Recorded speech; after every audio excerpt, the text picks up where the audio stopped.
বাসায় থাকা সহজ উপকরণ দিয়ে কিভাবে অ্যারাবিয়ান স্টাইলে খ্যাপসা তৈরি করবেন সেটাই দেখাবো আজকের ভিডিওতে। Hello everyone, Israt here, welcome to my daily blog. খ্যাপসা রান্নার জন্য প্রথমে আপনাদেরকে গরুর লেগ পিস নিতে হবে। দেন এটার মধ্যে পেঁয়াজ কুচি, রসুন, টমেটো দিয়ে দিতে হবে। সাথে কয়েকটা কাঁচামরিচও দিয়ে দিতে হবে। এই রান্নায় কোনো গুঁড়ামরিচ ব্যবহার করা যাবে না। তারপর আমি কয়েকটা ক্যাপসিকাম কুচিও দিয়ে দিলাম। খ্যাপসা রান্নার জন্য বাসায় যত রকমের সবজি আছে আপনারা ইউজ করতে পারবেন।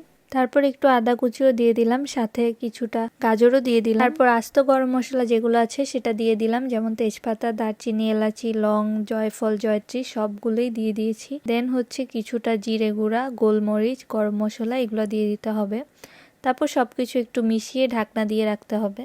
গরু মাংসটা কিছুটা সিদ্ধ হয়ে আসলে এটাকে উল্টে দিতে হবে। পরিমাণ মতো পানি দিয়ে আবার ঢাকনা দিয়ে রেখে দিতে হবে। বেশি পানি এখানে দেওয়া যাবে না, মাংস যেন সিদ্ধ হয় জাস্ট ওইটুকু পরিমাণ পানি দিতে হবে। তারপর এটার মধ্যে রাইস অ্যাড করতে হবে। এরপর আমি আর পানি অ্যাড করি নাই, রাইসের পরিমাণ বুঝে পানি আগেই অ্যাড করেছিলাম। তারপর কম আঁচে রান্না করতে হবে।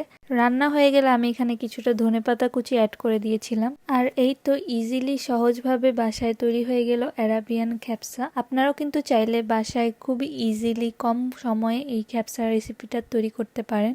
আপনারা যদি আমার রেসিপিটা দেখে বাসায় ট্রাই করেন তাহলে অবশ্যই আমাকে জানাবেন কেমন হয়েছে। সো আজকের ভিডিওটা এই পর্যন্তই। Thank you everyone for watching my video. আল্লাহ হাফেজ।